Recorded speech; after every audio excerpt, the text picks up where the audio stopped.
মুসলমান ভাই, এবার জিবরাইল বিশ্ব নবীকে নিয়া সপ্তম আকাশে চলে যান। সপ্তম আকাশে যাওয়ার পর ইব্রাহিম পয়গম্বরের সাথে সাক্ষাৎ হয়ে যায়। ইব্রাহিম পয়গম্বরের সাথে কথাবার্তা হইল। কথাবার্তা হওয়ার পর জিবরাইল বিশ্ব নবীকে নিয়া সপ্তম আসবার পাড়ি দিয়া সিদরাতুল মুনতাহার দিকে অগ্রসর হলেন। সিদরাতুল মুনতাহার দিকে অগ্রসর হইয়া আল্লাহর রাসূল এমন একটা কুল দেখলেন, এমন একটা গাছ দেখলেন, যেই গাছের ফলটা বড় বড় মটকার মতো মস্ত বড়। শুধু তা নয়, ওই গাছের পাতাটা হাতির কানের চাইতে আরো বড় বড় পাতা। জুরে কন্যা সুবহানাল্লাহ। শুধু তা নয়, আল্লাহর রাসূল বলেন আমি বাইতুল মামুর দেখলাম, ফেরেশতাদের ইবাদতের ঘর দেখলাম। শুধু তা নয়, আল্লাহর রাসূল বলেন এবার জিবরাইল আমার সামনে এক পাত্র শরাব আনলেন, এক পাত্র দুধ আনলেন, এক পাত্র মধু আনলেন। আল্লাহর রাসূল দুধটাই গ্রহণ করলেন। জুরে কন্যা সুবহানাল্লাহ। জিবরাইল বলেন ওগো নবীজি, আপনি সঠিকটাই গ্রহণ করেছেন। এবার জিবরাইল বিশ্ব নবীকে নিয়ে জান্নাত ভ্রমণ করাবেন। আল্লাহর রাসূল বলেন সুম্মা উদখিলতুল জান্নাহ ফাইদা ফিহা জানাবিদুল লুলুই ওয়া ইদা তুরাবুহাল মিস্ক। এবার জিবরাইল বিশ্ব নবীকে নিয়া জান্নাত ভ্রমণ করালেন। জান্নাত ভ্রমণ করতে যাইয়া সেখানে মুতির গম্বুজ সমূহ ছিল এবং মাটি ছিল মেশকের।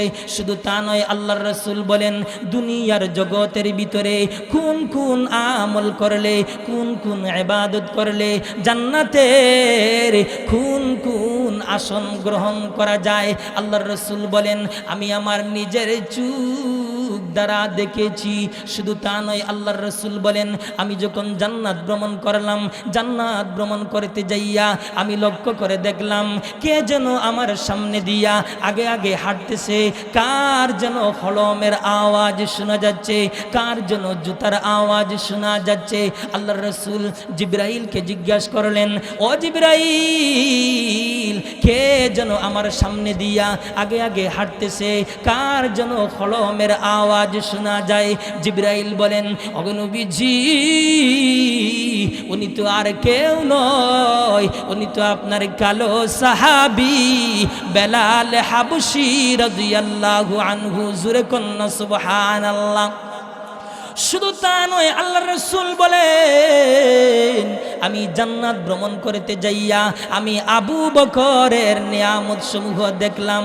শুধু তা নয়, আল্লাহর রাসূল বলেন আমি জান্নাত ভ্রমণ করতে যাইয়া এমন একটা মহল দেখলাম, যেই মহলের ভিতরে বিশাল বড় বড় বালাখানা রয়েছে, আর ওই বালাখানার ভিতরে হুররা ওযু করতেছে। আল্লাহর রাসূল বলেন আমি জিবরাইলকে জিজ্ঞাসা করলাম ও জিবরাইল, ওই মহলটা কার? জিবরাইল বলেন ওগো নবীজি, ওই মহলটাই হলো আপনার সাহাবী উমরের মহল। জুরে কন্যা সুবহানাল্লাহ। ও মুসলমান ভাই, এবার জিবরাইল বিশ্ব নবীকে নিয়া জাহান্নাম ভ্রমণ করলেন। জাহান্নাম ভ্রমণ করতে যাইয়া এমন কিছু মানুষকে দেখলেন, এমন কিছু লোককে দেখলেন, এরা নিজের হাতের আঙ্গুলের নখ দ্বারা মুখটাকে চিরতেছে, ফাটতেছে, শরীর থেকে রক্ত জড়াইতেছে।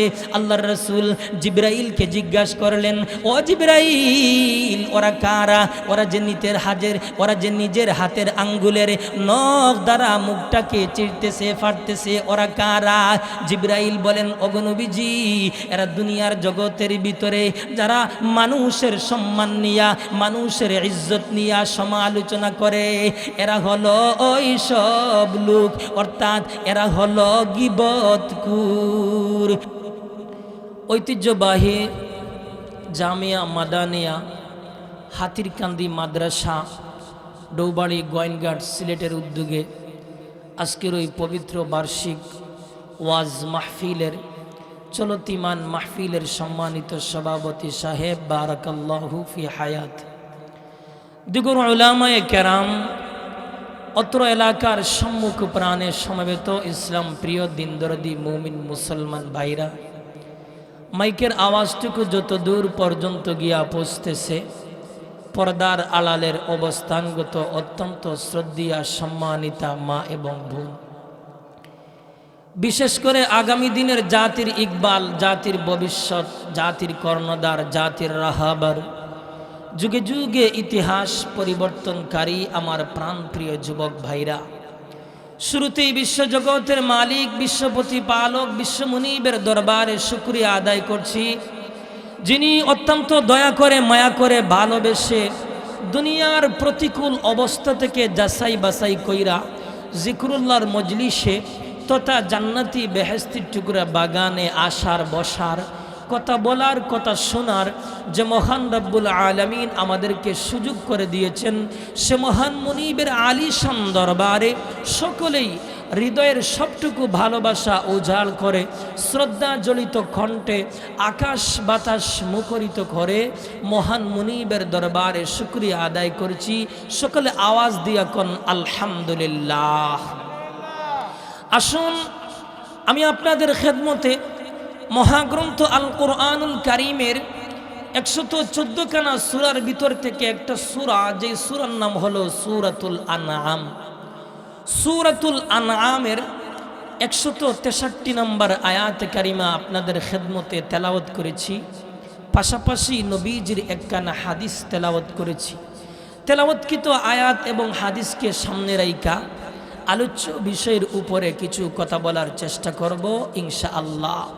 আল্লাহ যেন আমাকে ইখলাসের নিয়তে কথা বলার এবং আপনাদেরকেও আমলের নিয়তে এবং বাস্তবিক জীবনে আল্লাহ যেন প্রয়োগ করার তৌফিক দান করেন। সকলে আওয়াজ দিয়া মোহাব্বতের সাথে পড়ে আমিন। আসুন আমার তেলাওয়াতকৃত আয়াতে কারিমার ভিতরে আল্লাহ বলেন, কুল ইন্না সলাতি ওয়া নুসুকি ওয়া মাহইয়ায়া ওয়া মামাতি লিল্লাহি রাব্বিল আলামিন। আল্লাহ বলেন, বলো আমার নামাজ, ওয়া নুসুকি আমার ইবাদত, ওয়া মাহইয়ায়া আমার জীবন, ওয়া মামাতি আমার মরণ, কার জন্য? লিল্লাহি রাব্বিল আলামিন, রব্বে কারীমের জন্য। আওয়াজ দিয়ে কন্যা সুবহানাল্লাহ। একটু আওয়াজ দিবেন, জোরে সুরে একটু আওয়াজ দিন, তো আমারও আলোচনা করতে সুবিধা হবে ইনশাআল্লাহ। তো আল্লাহ বলেন, কুল ইন্না সলাতি, বলো আমার নামাজ। এই নামাজ আমরা কার জন্য পড়ব? একমাত্র মালিককে খুশি করার জন্য, রব্বে কারীমকে খুশি করার জন্য, আল্লাহর সন্তুষ্টি অর্জন করার জন্য একমাত্র আমরা নামাজ আদায় করব আল্লাহর জন্য। কথা বলেন ঠিক কিনা? কোনো মানুষকে খুশি করার জন্য নয়, কোনো গোত্রকে খুশি করার জন্য নয়, কোনো গোষ্ঠীর লোকদেরকে খুশি করার জন্য নয়, একমাত্র নামাজ আদায় করব লিল্লাহি রাব্বিল আলামিন, রব্বে কারীমের জন্য। আওয়াজ দিয়ে কন্যা সুবহানাল্লাহ। এজন্য মুসলমান নামাজ কখনো ছাড়বেন না, নামাজ কখনো ত্যাগ করবেন না। আল্লাহর রাসূল বলেন, আল্লাহ বলেন, নবী গো আপনার উম্মতদেরকে আপনি জানিয়ে দিন, আপনার উম্মত যদি গুরুত্ব সহকারে খুলুসিয়তের সাথে, ইখলাসের সাথে আপনার উম্মত যদি 5 ওয়াক্ত নামাজ আদায় করে, তাহলে আমি রব্বে কারীম জিম্মাদার হইয়া আপনার উম্মতদেরকে জান্নাতের ভিতরে প্রবেশ করাবো। জুরে কন্না সুবহানাল্লাহ। আল্লাহ বলেন, ও নবী, আর আপনার উম্মত যদি ইহতিমামের সাথে গুরুত্ব সহকারে নামাজ আদায় করে না, তাহলে আমার কোনো জিম্মাদারি নাই।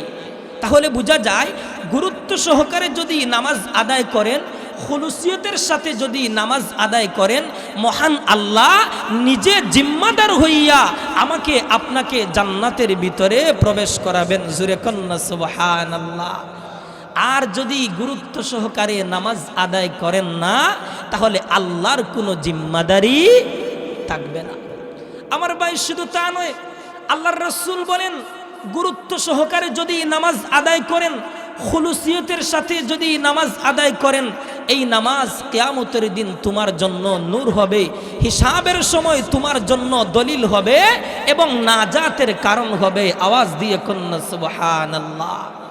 আর যদি গুরুত্ব সহকারে নামাজ যদি আদায় না করেন, তাহলে এই নামাজ কিয়ামতের দিন তোমার জন্য নূর হবে না, হিসাবের সময় তোমার জন্য দলিল হবে না, এবং তোমার জন্য মুক্তির কোনো সনদ থাকবে না। আমার ভাই, শুধু তা নয়, আল্লাহর রাসূল বলেন, যার মধ্যে আমানতদারি নাই তার ঈমান নাই, যার পবিত্রতা নাই তার নামাজ নাই, যার নামাজ নাই তার দিন নাই। সমস্ত শরীরের মাথার যে মর্যাদা, দিন ইসলামের নামাজের সেই মর্যাদা। জুরে কন্না সুবহানাল্লাহ। এজন্য মুসলমান কখনো নামাজ ছাড়বেন না, খুলুসিয়তের সাথে, ইখলাসের সাথে নামাজ আদায় করবেন। অলসতা কইরা, সাবধান, অলসতা কইরা নামাজের ভিতরে অলসতা করবেন না, অলসতা কইরা নামাজ আদায় করবেন না, অলসতা কইরা মাঝে মাঝে নামাজও কাজা করবেন না। আমার ভাই, কিতাবের ভিতরে পাওয়া যায়, অলসতা কইরা নামাজ আদায় করলে আর অলসতা কইরা নামাজ যদি ত্যাগ করেন, নামাজ যদি ছেড়ে দেন, তাহলে কি শাস্তি হবে। কিতাবের ভিতরে পাওয়া যায়, একজন মহিলা অলসতা কইরা নামাজ আদায় করত, অলসতা কইরা অবহেলা কইরা নামাজ আদায় করত, মাঝে মাঝে অলসতা কইরা নামাজ কাজাও করত। এবার ওই মহিলার যখন ইন্তেকাল হয়ে যায়, মৌত হয়ে যায়, তখন ওই মহিলাকে ভালো কইরা গোসল দেওয়া হলো, কাফন দাফনের ব্যবস্থা করা হলো, জানাজার নামাজ পড়ানো হলো। জানাজার নামাজ পড়ার পর মহিলাকে যখন কবরে নামালেন দাফন করার জন্য, তখন ওই মহিলার ভাই তার বোনকে দাফন করার জন্য কবরের ভিতরে নামলো। কিন্তু ওই মহিলার ভাইয়ের পকেটে ছিল একটা পাসপোর্ট। তার বোনকে যখন কবরে দাফন করতেছে, সামান্য একটু নিচু হলো, এমতো অবস্থায় ওই মহিলার ভাইয়ের পকেট থেকে পাসপোর্টটা কবরের ভিতরে পড়ে যায়।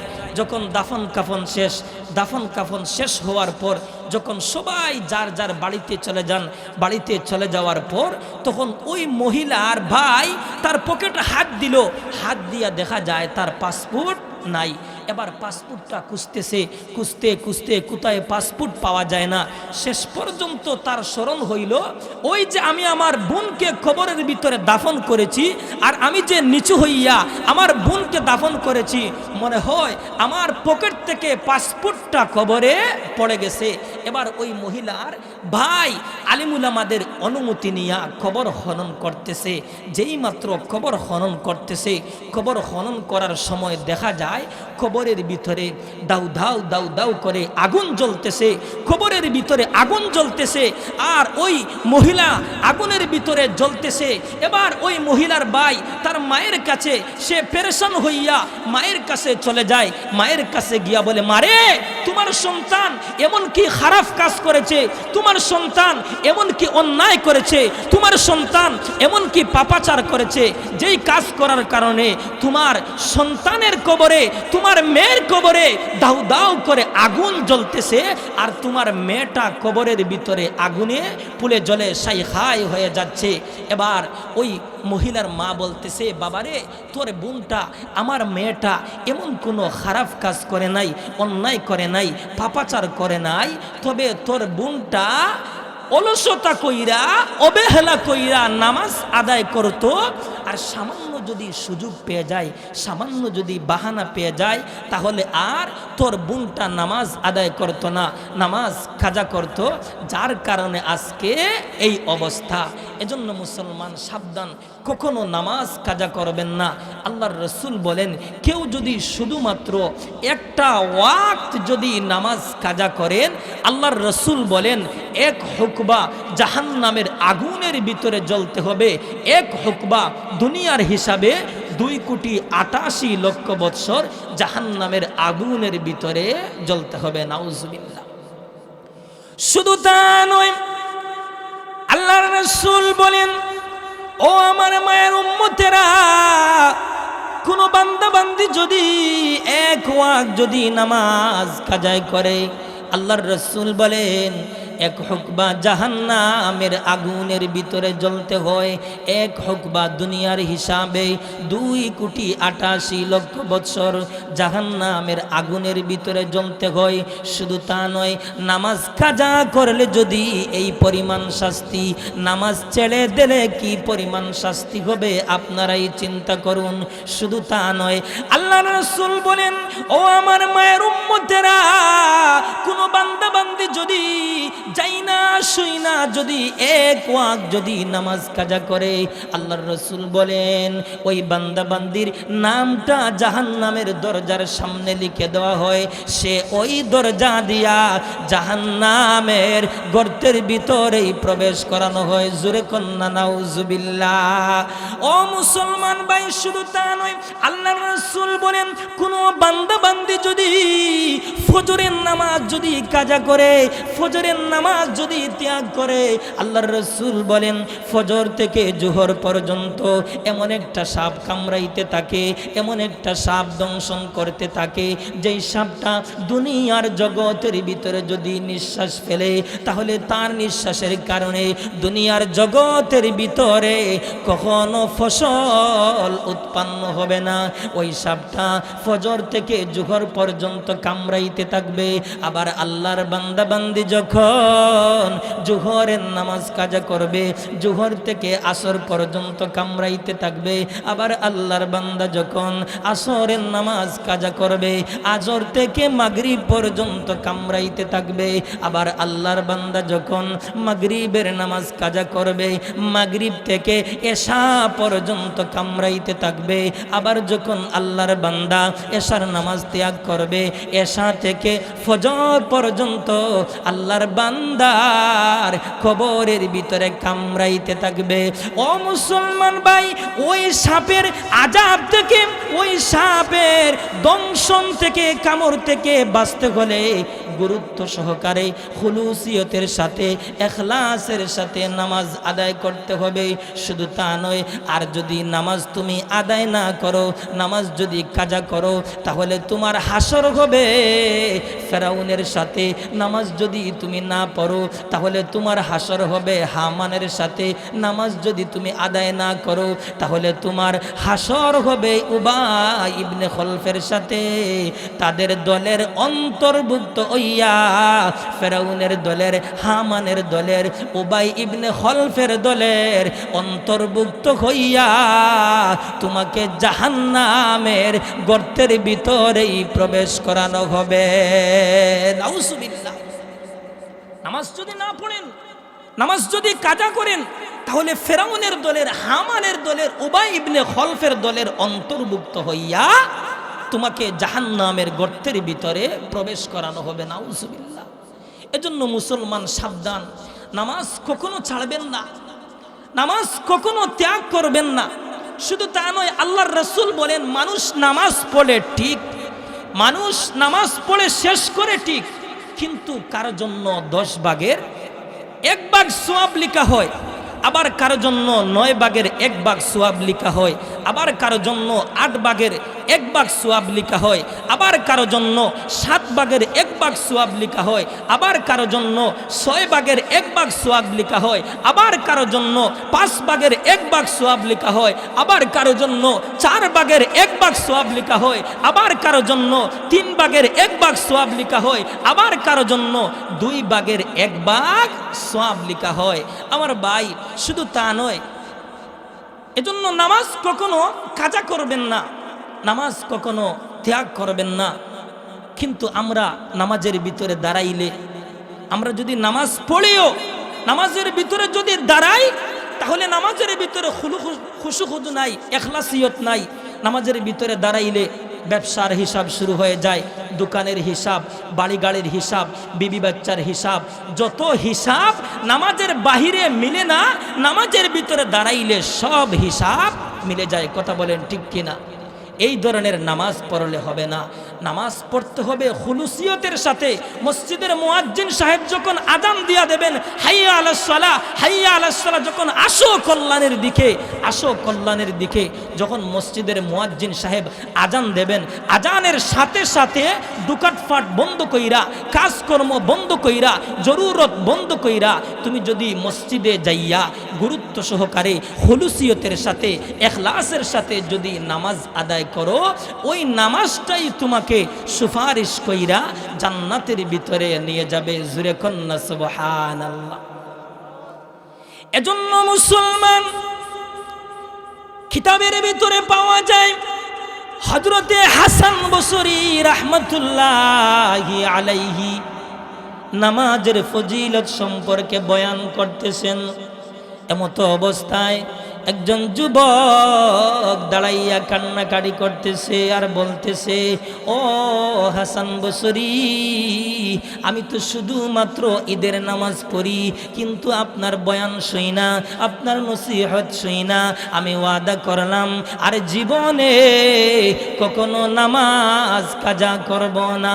হযরত হাসান বসরি রাহমাতুল্লাহি আলাইহি যুবককে জিজ্ঞাসা করলেন, আরে যুবক, তুমি কি করো? যুবক জবাব দেয়, আমি কাপড়ের ব্যবসা করি। হাসান বসরি রাহমাতুল্লাহি আলাইহি যুবককে বলেন, আরে যুবক, তুমি দুইটা কথা মনে রাখবা। এক নম্বর হলো তুমি কাউকে কখনো কাপড়ে ঠকাবেন না। দুই নম্বর কথা মনে রাখবা, মসজিদের মুয়াজ্জিন সাহেব যখন আল্লাহু আকবার, আল্লাহু আকবার, আল্লাহ বড়, আল্লাহ বড়, হাইয়া আলাস সালাহ, হাইয়া আলাস সালাহ, হাইয়া আলাল ফালাহ, হাইয়া আলাল ফালাহ, আসো কল্যাণের দিকে, আসো কল্যাণের দিকে, মসজিদের মুয়াজ্জিন সাহেব যখন এইভাবে ডাক দেবে, তুমি সকল দোকানপাট বন্ধ কইরা, তোমার জরুরত, তোমার কাজকর্ম বন্ধ কইরা তুমি মসজিদে যাইয়া গুরুত্ব সহকারে খুলুসিয়তের সাথে তুমি নামাজ আদায় করবা। এই দুইটা কথা মনে রাখবা। এবার পরের দিন যুবক ফজরের নামাজ পড়া দোকানে বসে যান। এবার যুবকটা ফজর থেকে জোহর পর্যন্ত দোকানের ভিতরে বসলেন, কোনো ধরনের কোনো কাস্টমার নেই। যেই মাত্র মুয়াজ্জিন সাহেব জোহরের আজান দিয়া দেন, আজানের সাথে সাথে এমতো অবস্থায় একজন কাস্টমার চলে আসলো, আইসা বলতেছে, ও হাসান বসরি, আমি একটা কাপড় ক্রয় করব, আমাকে কাপড় দেন। হাসান বসরি বলেন, না, এই মুহূর্তে হবে না, মসজিদের মুয়াজ্জিন সাহেব আজান দিয়া দিয়েছেন, আমি নামাজ আদায় করব, নামাজ পড়ি, তারপর তুমি আসো। এবার লোকটা রাগান্বিত হইয়া পাশের দোকানে চলে যায়। পাশের দোকানটা ছিল একটা খ্রিস্টানের। খ্রিস্টান এমন খুশি হইল যে এই সুযোগে সমস্ত কাস্টমার কিন্তু আমার দোকানে চলে আসবে। এবারে হাসান বসরি রাহমাতুল্লাহি আলাইহি জোহরের নামাজ আদায় করলেন। জোহরের নামাজ আদায় কইরা যখন দোকানে চলে আসলেন, দোকানে আসার পর দেখা যায় দোকানের সামনে 10-12 জন অপরিচিত কাস্টমার দাঁড়িয়ে আছে। এবার ওই 10-12 জন অপরিচিত লোক হাসান বসরির দোকান থেকে এমন কেনাকাটা করলো, গত এক সপ্তাহে যা বিক্রি হয় নাই একদিনেই কিন্তু তা বিক্রি হয়েছে।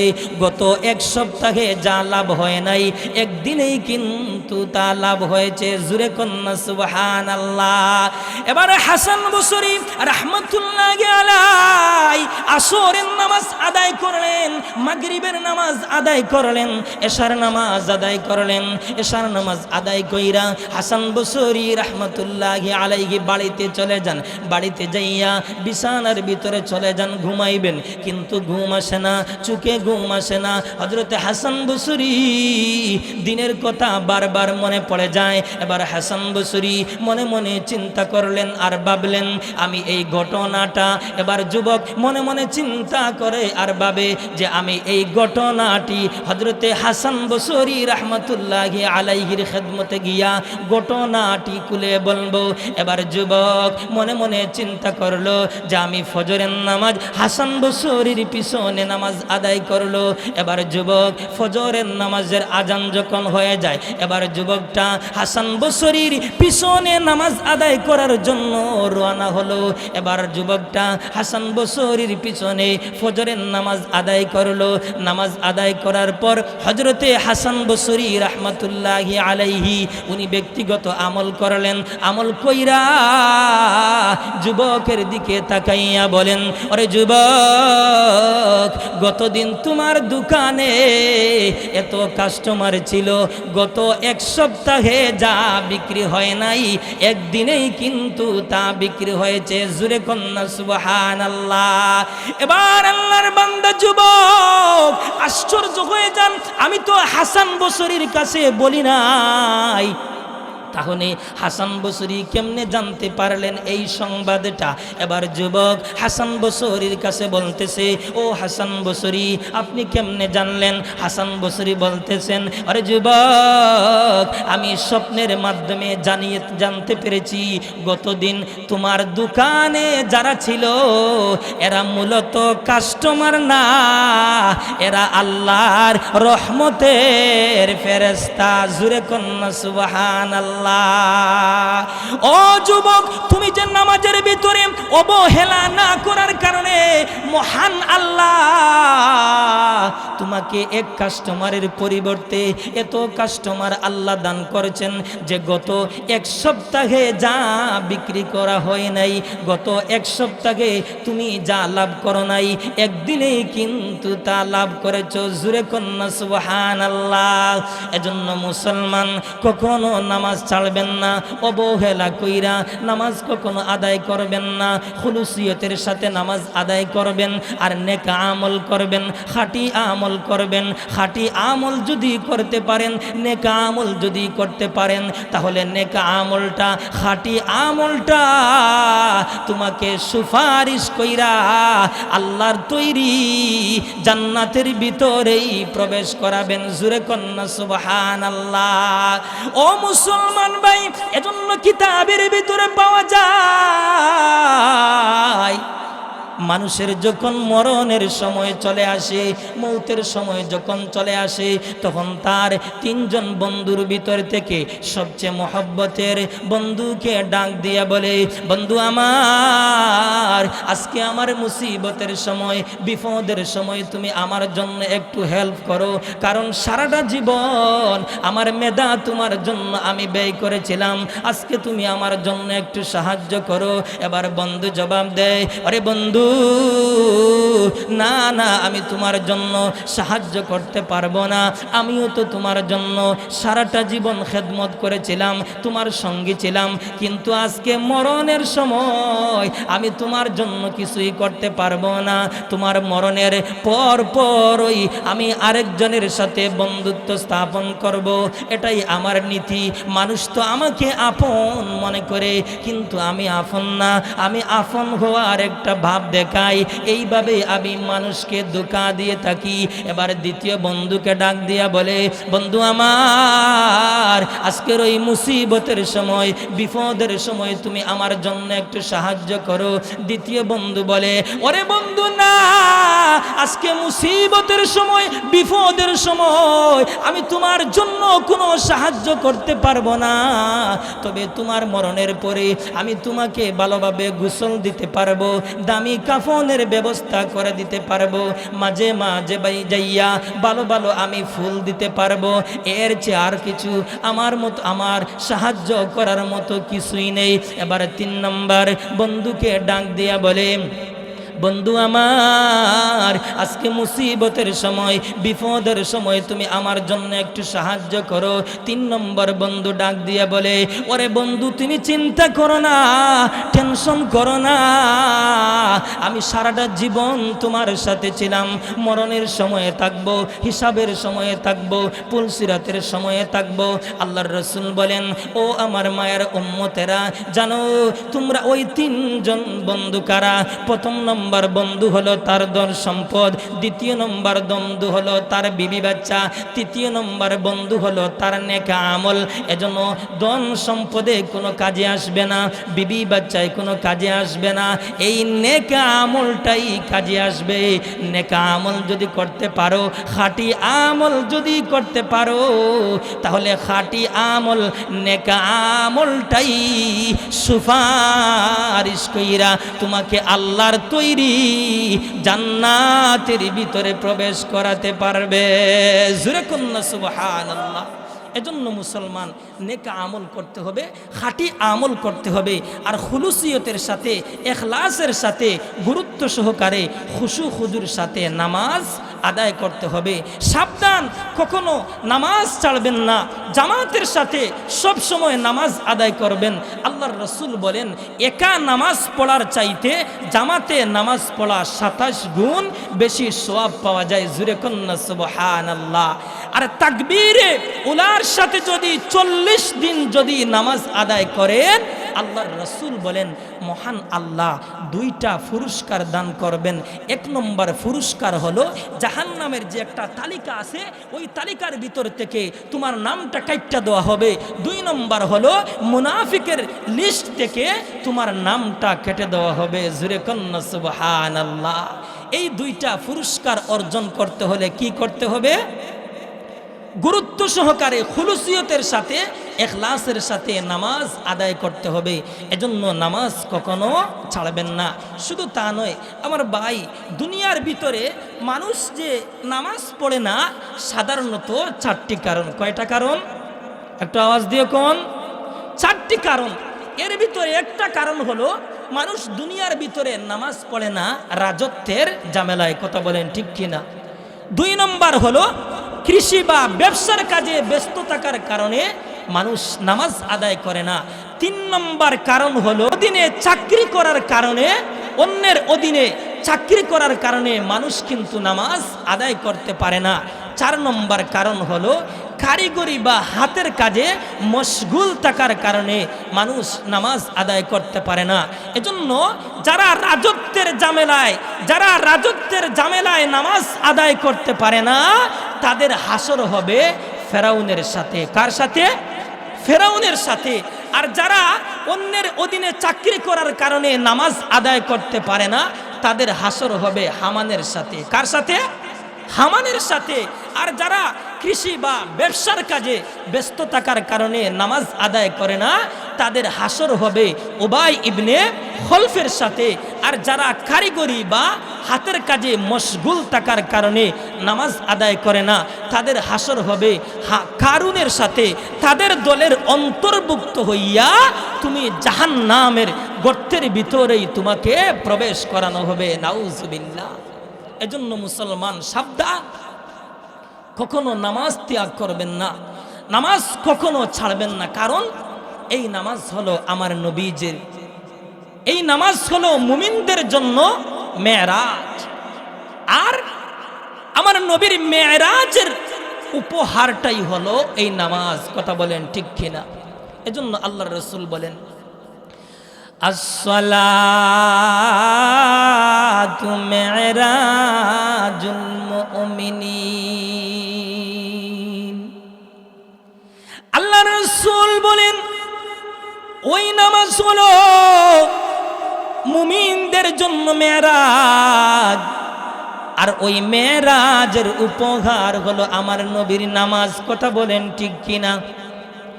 এজন্য মুসলমান, আল্লাহর রাসূল যখন মেরাজে গিয়েছিলেন, জিবরাইল বিশ্ব নবীকে সঙ্গে নিয়ে প্রথম আসমানে চলে যান।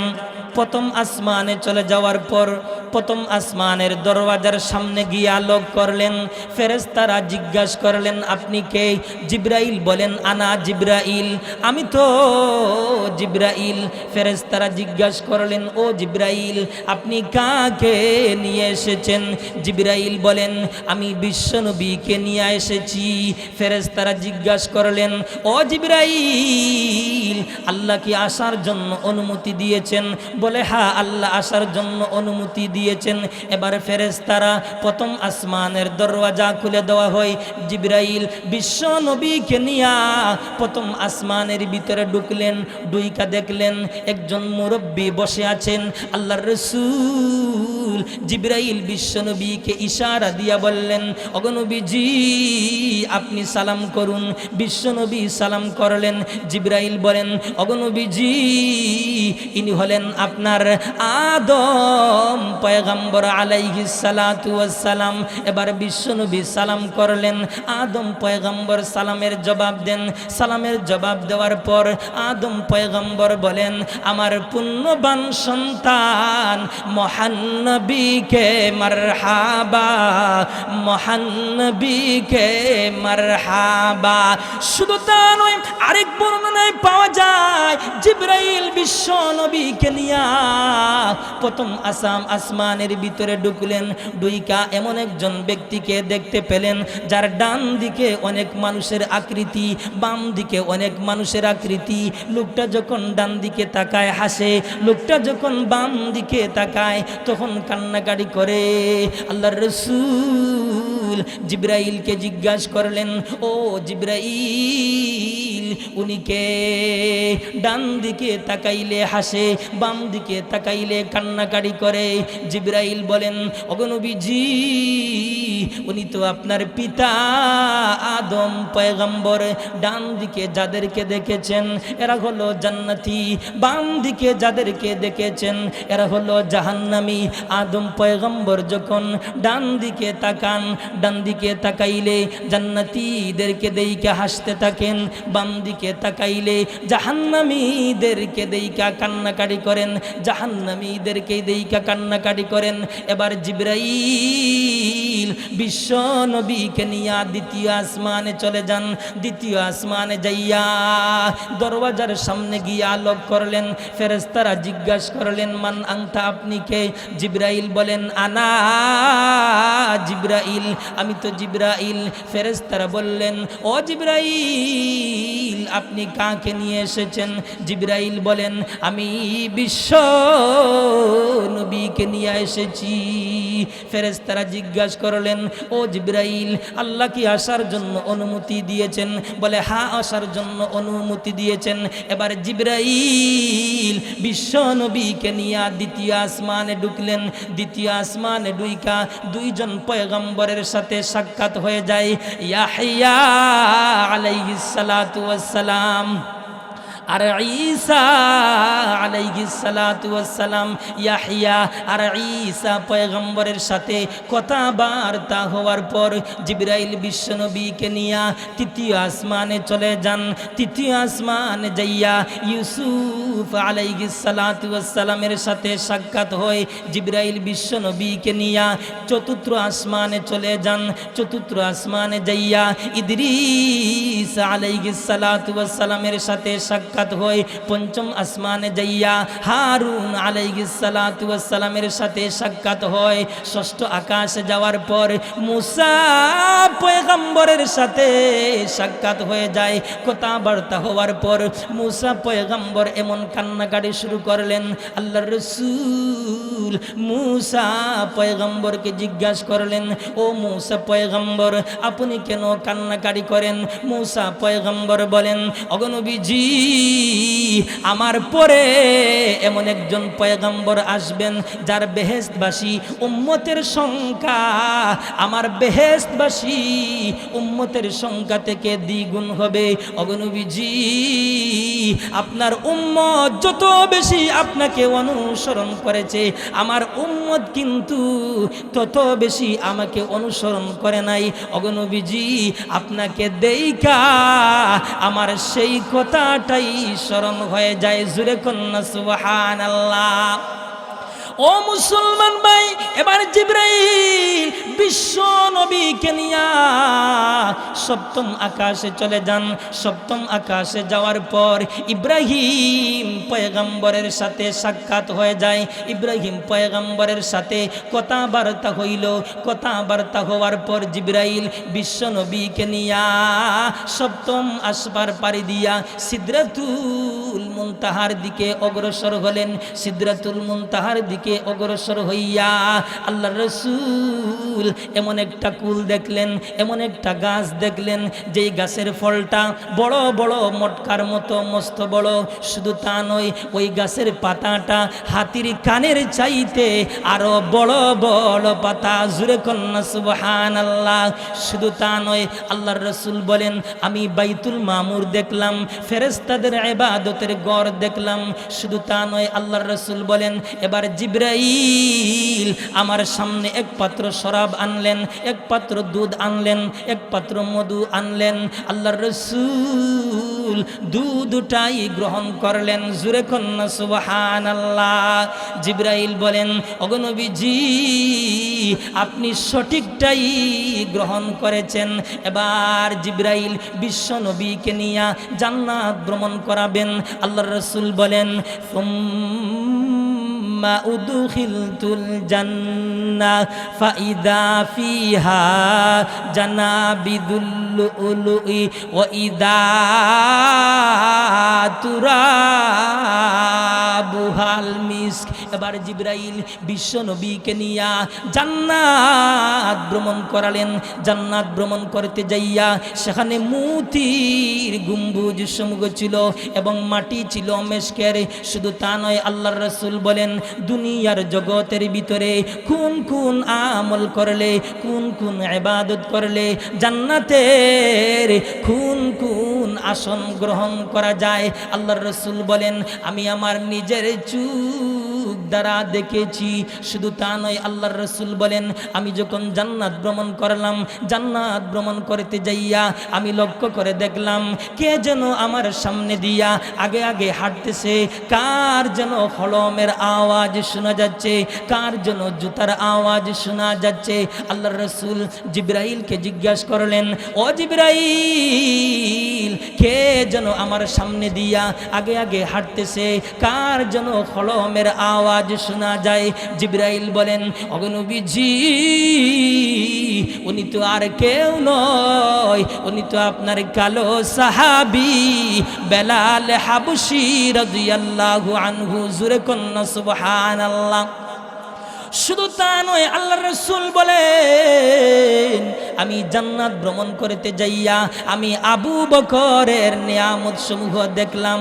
শুধু তা নয়, আল্লাহর রাসূল বলেন আমি জান্নাত ভ্রমণ করতে যাইয়া এমন একটা মহল দেখলাম যেই মহলের ভিতরে বিশাল বড় বড় বালাখানা রয়েছে, আর ওই বালাখানার ভিতরে হুররা ওযু করতেছে। আল্লাহর রাসূল বলেন আমি জিবরাইলকে জিজ্ঞাসা করলাম ও জিবরাইল ওই মহলটা কার? জিবরাইল বলেন ওগো নবীজি ওই মহলটাই হলো আপনার সাহাবী উমরের মহল। জুরে কন্যা সুবহানাল্লাহ।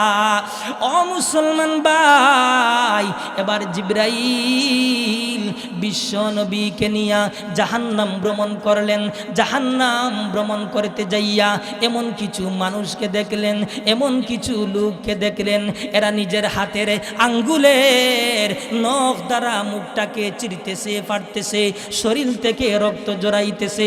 আল্লাহর রাসূল জিবরাইলকে জিজ্ঞাসা করলেন ও জিবরাইল ওরা কারা? ওরা যে নিজের হাতের আঙ্গুলের নখ দ্বারা মুখটাকে চিরতেছে, ফাটতেছে, ওরা কারা? জিবরাইল বলেন ওগো নবীজি এরা দুনিয়ার জগতের ভিতরে যারা মানুষের সম্মান নিয়া, মানুষের ইজ্জত নিয়া সমালোচনা করে, এরা হলো ওই সব লোক, অর্থাৎ এরা হলো গীবতকুর। শুধু তা নয়, আল্লাহর রাসূল বলেন আমি যখন জাহান্নাম ভ্রমণ করলাম, জাহান্নাম ভ্রমণ করতে যাইয়া আমি একটা রক্তের নদী দেখলাম, আর ওই রক্তের নদীতে কিছু লোক হাবুডুবু করতেছে। ওরা যখন রক্তের নদীর কিনারায় চলে আসে তখন ফেরেশতারা পাথর মাইরা তাদেরকে নদীর মাঝখানে তাড়িয়ে দেয়, আবার আসে আবার পাথর মাইরা নদীর মাঝখানে তাড়িয়ে দেয়। আল্লাহর রাসূল বলেন বলেন আমি জিবরাইলকে জিজ্ঞাসা করলাম, ও জিবরাইল এরা কারা? জিবরাইল বলেন এরা হলো সুদকুর, নাউজুবিল্লাহ।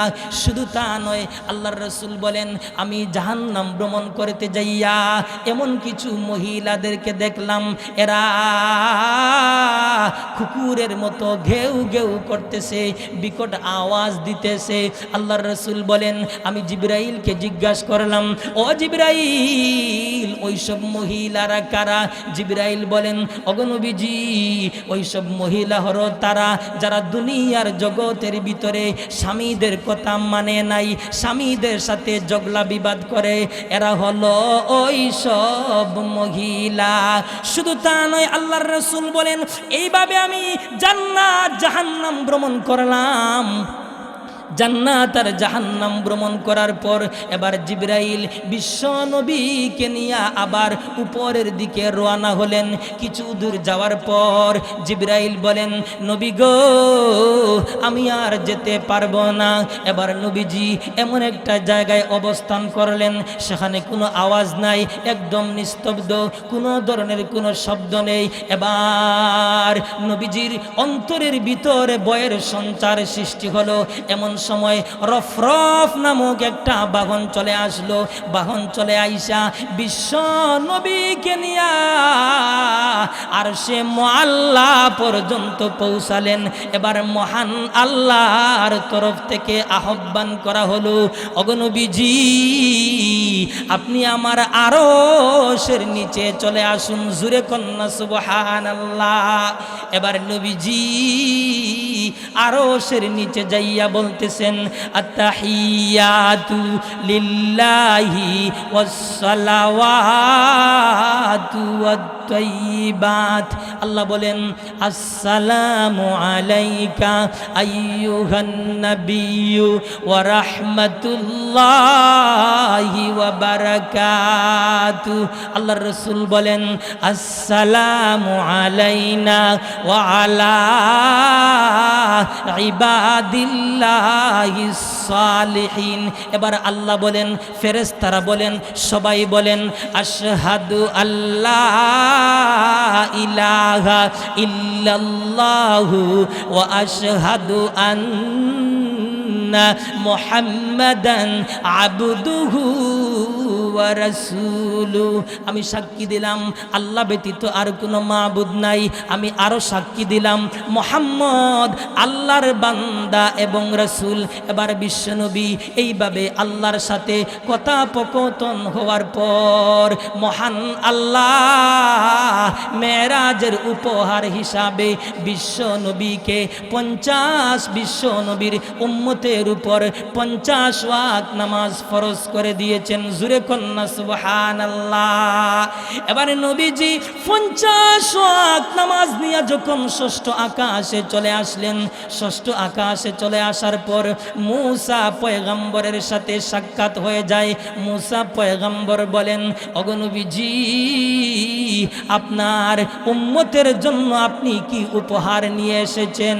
মূসা পয়গম্বর বলেন ওগো নবী, মূসা পয়গম্বর বলেন আপনার উম্মতের জন্য আপনি কি হাদিয়া নিয়ে এসেছেন?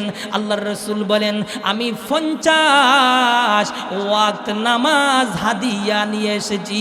মূসা পয়গম্বর বলেন ওগো নবীজি হবে না, আপনি যান, নতুবা আপনার উম্মত 50 ওয়াক্ত নামাজ আদায় করবে না, তখন আপনার উম্মত জাহান্নামী হয়ে যাবে।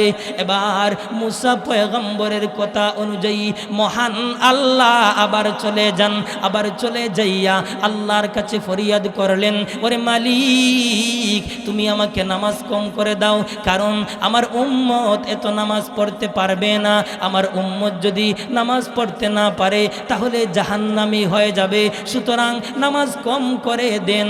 এবার মহান আল্লাহ বিশ্বনবীকে 5 ওয়াক্ত নামাজ বিয়োগ করলেন। 45 ওয়াক্ত নামাজ নিয়া আবার ষষ্ঠ আকাশে চলে আসলেন। মূসা পয়গম্বর বলেন কয়েক নামাজ নিয়ে এসেছেন ৪৫ হবে না আবার যান। এইভাবে যেতে যেতে আল্লাহর রাসূল ৯ বার চলে যান। ৫ নং ৪৫ ওয়াক্ত নামাজ বিয়োগ কইরা ৫ ওয়াক্ত নামাজ নিয়া আবার ষষ্ঠ আকাশে চলে আসলেন। মুসা পয়গম্বরের সাথে সাক্ষাৎ হয়ে যায়। মুসা পয়গম্বর বলেন নবী গো কয় ওয়াক্ত নামাজ নিয়ে এসেছেন? বলে ৫ ওয়াক্ত হবে না আবার যান। এবার নবী বলেন ওরে মুসা আমি আর যেতে পারবো না, আমার লজ্জা হয়। এবারে নবীজি এই ৫ ওয়াক্ত নামাজ নিয়ে দুনিয়ার ভিতরে চলে আসলেন। দুনিয়ার জমিনে আইসা নবীজি টেনশন করতেছেন, চিন্তা করতেছেন, হায় রে মহান আল্লাহ আমার উম্মতের জন্য ৫০ ওয়াক্ত নামাজ ফরজ করে দিয়েছেন, কিন্তু আমি মুসার পরামর্শ অনুযায়ী ৯ বার গেলাম। ৯ বার যাইয়া ৪৫ ওয়াক্ত নামাজ বিয়োগ কইরা আমি ৫ ওয়াক্ত নামাজ নিয়ে আসলাম। আমি তো আমার উম্মতের অনেক ক্ষতি করে ফেলেছি। এইভাবে নবীজি বলতেছেন। শেষ পর্যন্ত নবীজি মহান আল্লাহর কাছে ফরিয়াদ করেনলেন, ওরে মালিক আমার উম্মতের ক্ষতি পূরণ করার ব্যবস্থা কইরা দাও। আল্লাহ ডাক দিয়ে বলেন নবী গো টেনশন করবেন না, আপনার উম্মতদেরকে আপনি জানাইয়া দেন, আপনার উম্মত যদি গুরুত্ব সহকারে খুলুসিয়তের সাথে যদি ৫ ওয়াক্ত নামাজ আদায় করে মহান আল্লাহ ৫০ ওয়াক্ত নামাজের সওয়াব মহান আল্লাহ দান করবেন। সুবহানাল্লাহ। ৫ ওয়াক্ত নামাজ যদি আদায় করেন তাহলে মহান আল্লাহ ৫০ ওয়াক্ত নামাজের সওয়াব আল্লাহ নামা আমলের ভিতরে দান করবেন। সুবহানাল্লাহ। ও মুসলমান, এই নামাজ যদি গুরুত্ব সহকারে আদায় করেন, খুলুসিয়তের সাথে ইখলাসের সাথে যদি এই নামাজ আদায় করেন, মহান আল্লাহ ৫টা পুরস্কার দান করবেন। কয়টা? ৫টা পুরস্কার। ১ নম্বর পুরস্কার হলো তোমার জিন্দেগির ভিতরে মহান আল্লাহ অর্থাৎ তোমার রুজি রোজগারের ভিতরে মহান আল্লাহ বরকত দান করবেন। জুরে কন্না সুবহানাল্লাহ। জীবনের যে একটা অভাব আছে, যে একটা সংকীর্ণতা আছে, এই অভাবটা মহান আল্লাহ দূর করে দেবেন।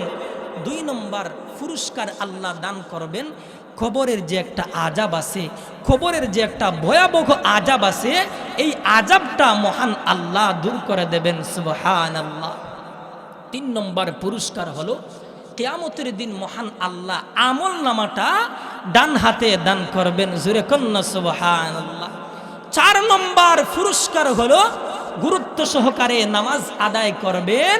ফুলসিরাতের যে ব্রিজটা আছে, ফুলসিরাতের যে ফুলটা আছে, এই ব্রিজটা বিদ্যুতের মজবুত কইরা ধরে রেখেছিল এবং মুসিবতের সময়, বিপদের সময় ধৈর্যের পরিচয় দিয়েছিল এবং গুনাহের কাছ থেকে নিজেকে বিরত রেখেছিল। এই জন্য অভ্যর্থনা স্বরূপ সালাম আর সালাম। শুধু তা নয়, আল্লাহ বলেন সালামুন আলাইকুম তিবতুম ফাদখুলুহা খালিদিন। আল্লাহ বলেন জান্নাতীরা যখন জান্নাতের ভিতরে ঢুকবে, জান্নাতের রক্ষীরা, জান্নাতের খাদেমরা তাদেরকে বলবে তোমাদের প্রতি সালাম, তোমরা সুখে থাকো আর সদা সর্বদা বসবাসের জন্য জান্নাতের ভিতরে প্রবেশ করো। শুধু তা নয়, আল্লাহ বলেন লা ইয়াসমাউনা ফিহা লাগওয়ান ওয়ালা তাআসীমা ইল্লা কিলান সালামান সালামা। জান্নাতীরা যখন জান্নাতের ভিতরে ঢুকবে, সেখানে কোনো ধরনের কোনো খারাপ কথা শুনবে না, মন্দ কথা শুনবে না, শুনবে শুধু সালাম আর সালাম। যেই আসবে সেই বলবে সালামুন আলাইকুম, স্ত্রী আইসা বলবে সালামুন আলাইকুম, খাদেম আইসা বলবে সালামুন আলাইকুম, হুর গিলমান আইসা বলবে সালামুন আলাইকুম, সালামুন আলাইকুম।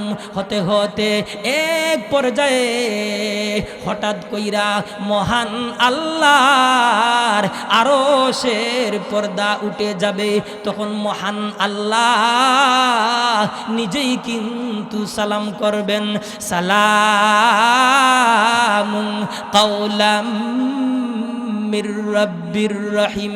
ও জান্নাতীরা, তোমরা তোমাদের প্রভুর পক্ষ থেকে গ্রহণ করো সালাম। জোরে কন্না সুবহানাল্লাহ।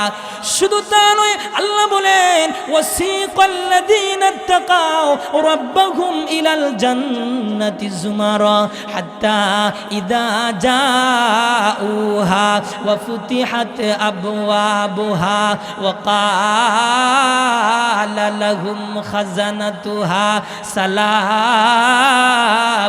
আলাইকুম তিবতুম ফাদখুলুহা খালিদিন ওয়া ক্বালুল হামদুলিল্লাহিল্লাযী সাদাকানা ওয়া'দাহু ওয়া আওরাসানাল আরদা নাতাবাওয়াউ মিনাল জান্নাতি হাইসু নাশা ফানি'মা আজরুল আমিলিন। আল্লাহ বলেন, যারা দুনিয়ার জগতের ভিতরে আমি আল্লাহকে ভয় করেছে তাদেরকে নিয়ে যাও হবে দলে দলে জান্নাতের দিকে। এবার জান্নাতীরা যখন জান্নাতের ভিতরে প্রবেশ করবে, প্রবেশ করার সাথে সাথে সেখানে কোনো ধরনের কোনো খারাপ কথা শুনবে না, সবাই শুধু সালাম বলবে, সালাম আর সালাম। তখন ফেরেশতারা, তখন জান্নাতীরাও খুশি হইয়া বলবে ওয়াকালুল হামদুলিল্লাহিল্লাযী সাদাকানা ওয়া'দাহু ওয়া আওরাসানাল আরদা নাতাবাওয়াউ মিনাল জান্নাহ। তখন জান্নাতীরা খুশি হইয়া বলবে সমস্ত প্রশংসা ওই আল্লাহর, যিনি আমাদের প্রতি তার ওয়াদা পূরণ করেছেন এবং আমাদেরকে জান্নাতের উত্তরাধিকারী বানিয়েছেন। এখন তো আমরা যেখানেই ইচ্ছা সেখানেই বসবাস করবে। এবার জান্নাতীরা জান্নাতের ভিতরে যেখানেই ইচ্ছা সেখানেই বসবাস করবে। যখন বসবাস করবে, ওই জান্নাতীদের খেদমত করার জন্য মহান আল্লাহ সর্বনিম্ন স্তরের জান্নাতীদের খেদমত করার জন্য আমার আল্লাহ ৮০,০০০ খাদেম দান করবেন এবং ৭২ জন স্ত্রী দান করবেন। জোরে কন্না সুবহানাল্লাহ। আমার ভাইয়েরা, শুধু তা নয়, ওইসব স্ত্রীরা, ওইসব হুররা এত সৌন্দর্য হবে। আল্লাহর রাসূল বলেন, জান্নাতি হুরদের কেউ যদি দুনিয়ার ভিতরে একটু উকি দিয়ে তাকায়, তাহলে আকাশ এবং জমিনের ভিতরে যা কিছু আছে সব কিছু আলোকিত হয়ে যাবে, আর কখনো অন্ধকার হবে না। শুধু তা নয়, জান্নাতি হুরদের মাথার একটি উলনা সমগ্র দুনিয়া এবং দুনিয়ার ভিতরে যা কিছু আছে এর চেয়েও দামি। ওইসব হুরদেরকে আল্লাহ কি দ্বারা সৃষ্টি করেছেন? আগুন পানি মাটি বাতাস দ্বারা সৃষ্টি করেছেন? না না, আল্লাহ তাদেরকে আগুন পানি মাটি বাতাস দ্বারা তৈরি করেন নাই। আল্লাহ তাদেরকে মেশকে আম্বর দ্বারা, জাফরান দ্বারা, কাফুর দ্বারা আল্লাহ তৈরি করেছেন। তাদের সৃষ্টির ভিতরে মহান আল্লাহ কোনো ধরনের কোনো নোংরা জিনিস ব্যবহার করেন নাই। তাদের পা থেকে হাঁটু পর্যন্ত জাফরানের তৈরি, হাঁটু থেকে বুক পর্যন্ত মেশকের তৈরি, বুক থেকে গাড় পর্যন্ত আম্বরের তৈরি, গাড় থেকে মাথা পর্যন্ত কাফুরের তৈরি।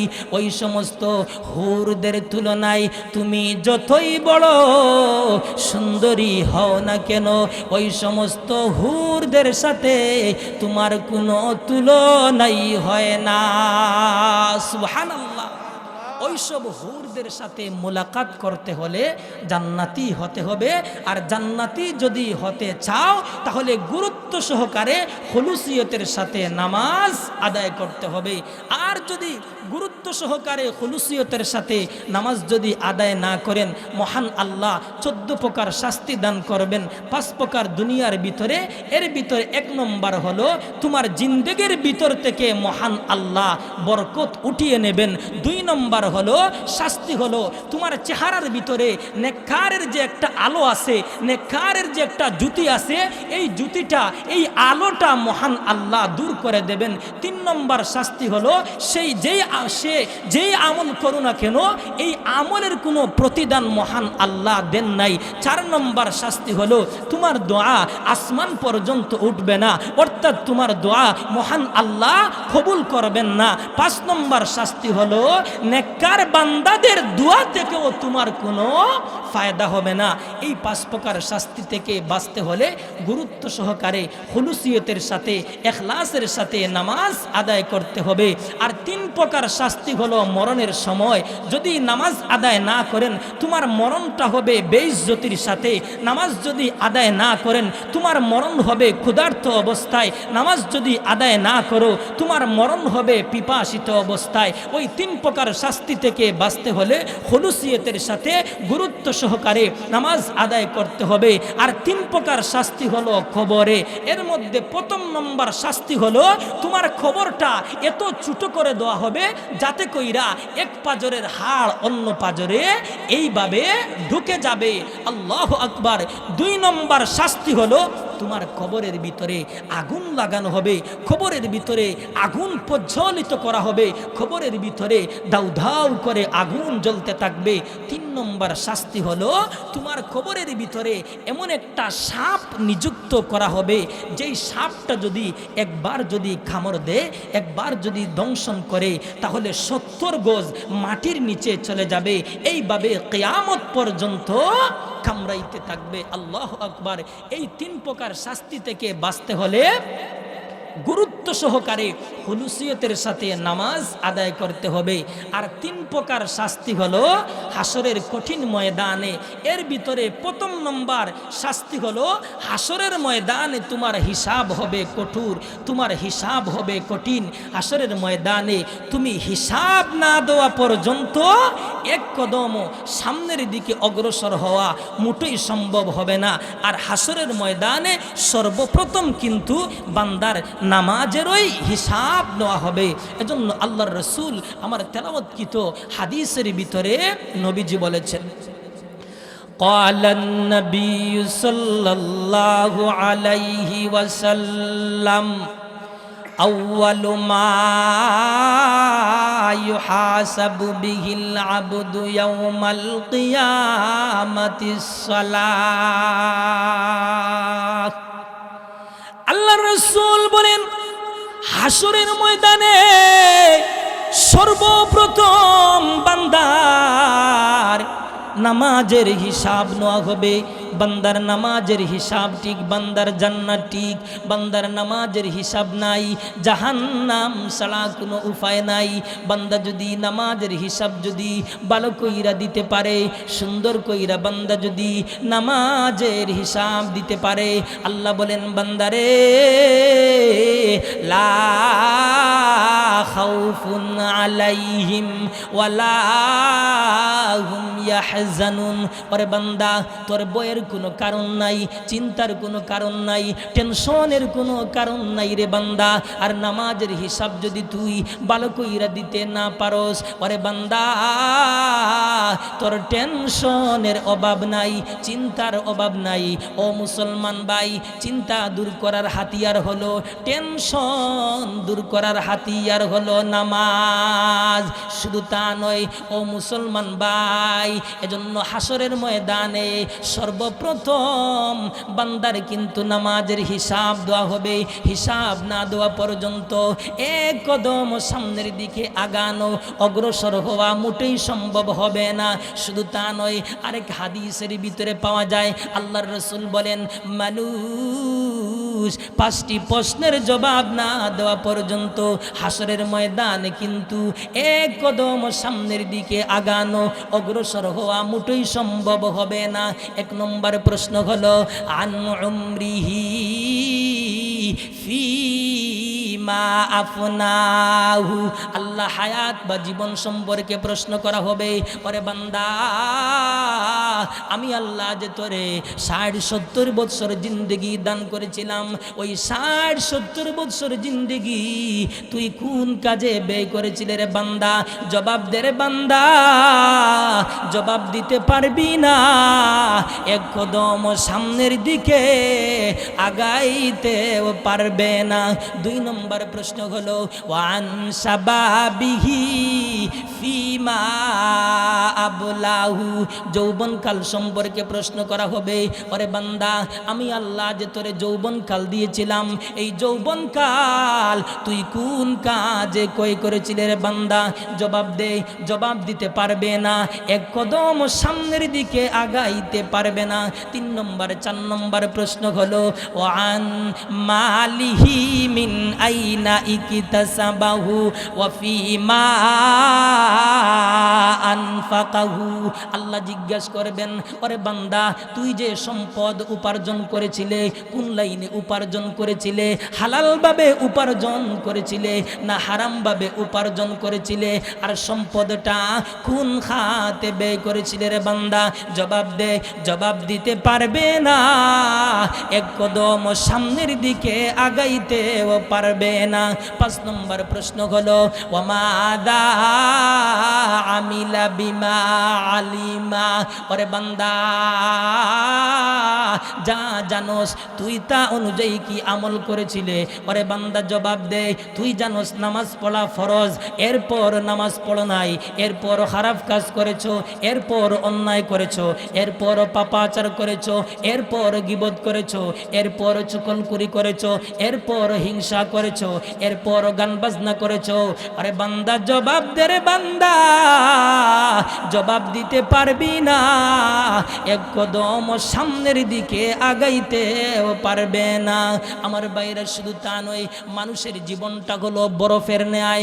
বরফ যেমন ভাবে ক্রমান্বয়ে গলে গলে শেষ হয়ে যায়, মানুষের জীবনটাও কিন্তু আস্তে আস্তে গলে গলে শেষ হয়ে যায়। শুধু তা নয়, আল্লাহর রাসূল বলেন, শুধু তা নয়, আল্লাহর রাসূল বলেন, ও আমার মায়ার উম্মতেরা, তোমরা 5টা জিনিস আসার আগে 5টা জিনিস রে গনিমত মনে করো। 1 নম্বর হলো শাবাবাকা কাবলা হারামিক, বৃদ্ধকাল আসার পূর্বে যৌবনকালকে গনিমত মনে করো। ওয়াসিহ্হাতাকা কাবলা সুকুমিক, অসুস্থ হওয়ার আগে সুস্থতাকে গনিমত মনে করো। ওয়াগিনাকা কাবলা ফাকরিক, ফকির হওয়ার আগে সম্পদশালী হওয়াকে গনিমত মনে করো। ও ফারাগাকা কাবলা শুগুলিক, ব্যস্ত হওয়ার আগে অবসরাতাকে গনিমত মনে করো। ও হায়াতাকা কাবলা মাউতিক, মৌত আসার আগে তোমরা জীবনকে গনিমত মনে করো। এজন্য আমরাও এই 5টা জিনিস আসার আগে 5টা জিনিসকে গনিমত মনে করার তৌফিক যেন আল্লাহ দান করেন। সকলে আওয়াজ দিয়া কোন আমিন। তো বলতেছিলাম যে হাসরের ময়দানে 3 প্রকার শাস্তি হবে। 1 নম্বর শাস্তি হবে তোমার হিসাব হবে কঠোর। 2 নম্বর শাস্তি হবে আল্লাহ তোমার উপর নারাজ থাকবেন। 3 নম্বর শাস্তি হবে তোমাকে জাহান্নামের গর্তের ভিতরেই প্রবেশ করানো হবে। এই 3 প্রকার শাস্তি থেকে বাঁচতে হলে গুরুত্ব সহকারে খুলুসিয়তের সাথে ইখলাসের সাথে নামাজ আদায় করতে হবে। আল্লাহ যেন আমাদের সকলকে গুরুত্ব সহকারে খুলুসিয়তের সাথে খুশু খুজুর সাথে ইখলাসের সাথে নামাজ আদায় করার তৌফিক দান করুন। আমিন। ওয়া আখিরু দাওয়ানা আনিল হামদুলিল্লাহি রাব্বিল আলামিন।